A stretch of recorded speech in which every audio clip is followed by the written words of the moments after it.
अकबर का शासन क्रूरता और सहिष्णुता का मिश्रण था, जबकि औरंगजेब एक सैन्य शासक था जिसने गैर इस्लामी प्रथाओं पर प्रतिबंध लगाया और गैर मुसलमानों पर टैक्स लगाया।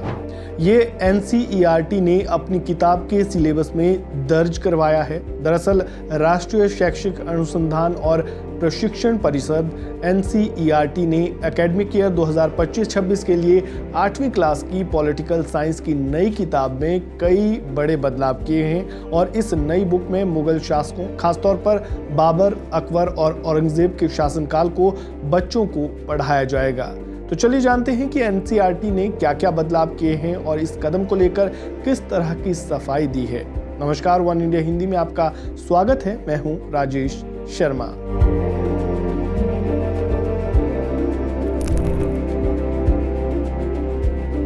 बुक का पहला chapter exploring society India and beyond है।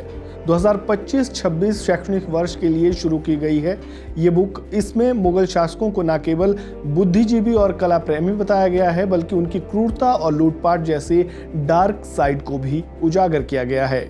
और क्या क्या बदलाव हुए हैं, चलिए विस्तार से समझते हैं और जानते हैं कि नए सिलेबस में पढ़ने को कौन कौन से 5 नए टॉपिक मिलेंगे। फिर एनसीईआरटी की ओर से इसके पीछे दिए गए तर्क पर भी बात करेंगे।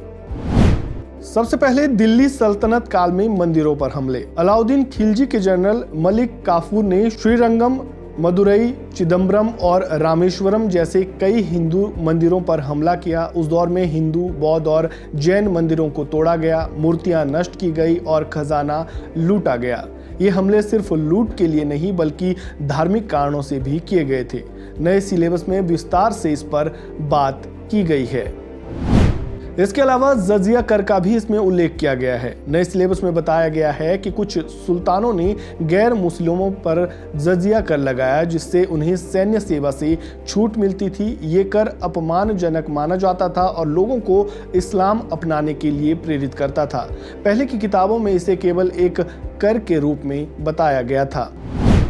इसके अलावा बाबर के चित्रण का भी इसमें जिक्र है। नए सिलेबस में बाबर को जिज्ञासु लेकिन क्रूर शासक बताया गया है, जिसने नरसंहार किया, महिलाओं और बच्चों को गुलाम बनाया और खोपड़ियों की मीनारें बनाई।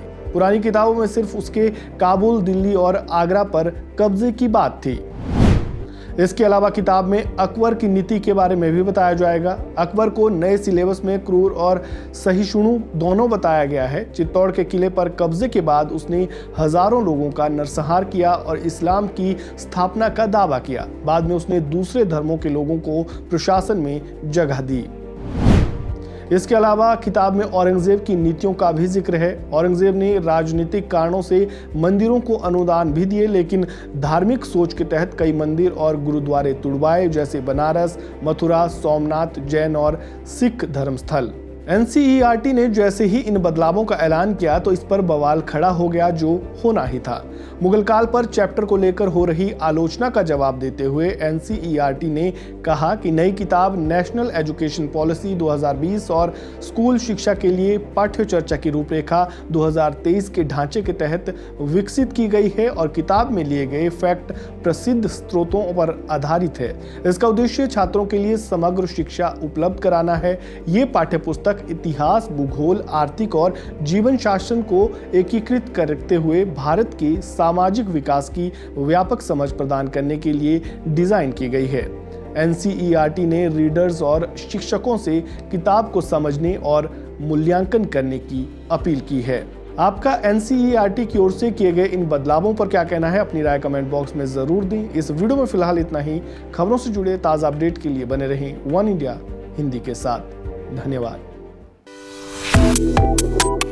Subscribe to One India and never miss an update. Download the One India app now.